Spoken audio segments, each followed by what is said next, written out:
Assalamualaikum warahmatullahi wabarakatuh. Halo semuanya, perkenalkan nama saya Khairun Harum Zahra. Terima kasih semuanya sudah klik video ini. Hari ini saya akan membagikan materi tentang sejarah Islam kemajuan Banten. Saya akan jelaskan dengan cara yang paling sederhana, jadi pastikan tonton sampai selesai ya. Oke, di slide pertama ada latar belakang.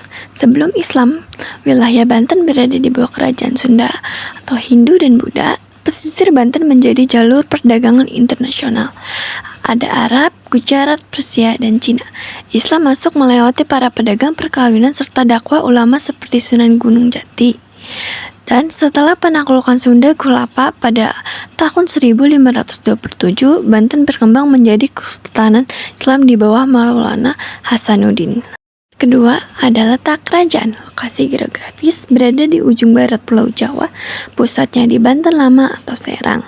Karena tempatnya sangat strategis karena dekat Selat Sunda, jalur penting perdagangan internasional.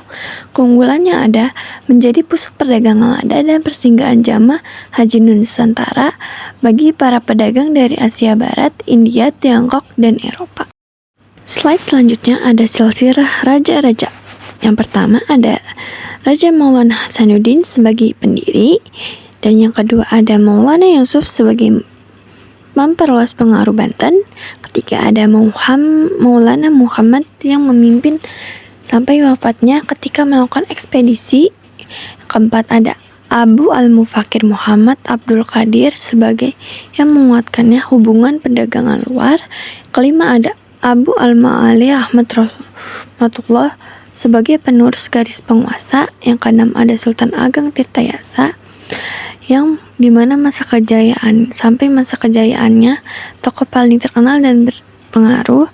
Ketujuh ada Sultan Haji, yaitu anak Sultan Ageng yang berkonflik dengan ayahnya. Dan terakhir ada pemerintahan yang dalam kondisi melemah sampai pada masa kejayaannya. Selanjutnya ada perkembangan kerajaan. Satu, politik dan pemerintah. Struktur pemerintah Banten menggabungkan tradisi istana Jawa dengan prinsip pemerintahan Islam. 2. Ekonomi dan perdagangan. Komoditas utama lada merupakan sumber kekayaan utama. Selain rempah lainnya, pelabuhan Karanggantu dan Banten Lama menjadi pelabuhan internasional.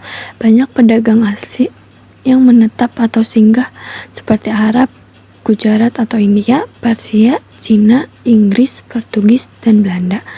Yang ketiga ada sosial dan kebudayaan, tumbuhnya pesantren dan pusat pendidikan Islam. Keempat ada militer dan maritim. Banten membentuk armada laut untuk mengawal jalur perdagangan dan menghadapi ancaman luar seperti Mis, Portugis, dan Biral. Dan yang terakhir ada kebudayaan, yaitu arsitektur masjid dan istana yang memadukan unsur Jawa Islam, Tionghoa, dan Barat. Selanjutnya juga ada kemunduran, yaitu konflik internal atau perang saudara, yang persekutuan paling krusial adalah antara Sultan Ageng Tirtayasa dan putranya Sultan Haji. Dan yang kedua ada campur tangan VOC, yaitu Belanda. VOC adalah Verenigde Oostindische Compagnie yang memiliki kepentingan monopoli perdagangan lada. Ketiga ada monopoli perdagangan dan tekanan ekonomi, yaitu penguasaan VOC atas pelabuhan dan role dagang memotong sumber pendapatan Banten. Dan terakhir ada tekanan politik kolonial lanjutan, yaitu setelah masa konflik pengaruh Belanda terus meningkat pada awal ke-19. Dan pada 1813 era Thomas Stamford Raffles atau Inggris di Jawa, status politik kesultanan diubah atau dihapus, dan struktur tradisional banyak berubah di bawah administrasi kolonial. Slide berikutnya ada kemajuan kerajaan, yaitu puncak kejayaan pada masa Sultan Ageng Tirtayasa. Itu ada konsolidasi wilayah dan legitimasi Islam kuat. Perdagangan lada mencapai puncak mendapatkan negara besar, armada laut yang kuat, dan benteng-benteng pertahanan, dan agama dan pendidikan yang banyak, pesantren ulama ternama, dan kegiatan dakwah terorganisir Dan yang terakhir ada hubungan internasional, yaitu hubungan dagang dan diplomatik dengan Kesultanan Turki Utsmani atau hubungan simbolik yang Gujarat dan pelabuhan India, perdagangan Arab, Cina, dan Inggris. Di slide selanjutnya ada peninggalan kerajaan, yaitu bangunan dan kompleks istana, yaitu Kerajaan Surawoson di Banten Lama. Kedua ada tempat ibadah, yaitu Masjid Agung Banten. Ketiga ada infrastruktur air dan pertanian, yaitu Danau Tasikardi.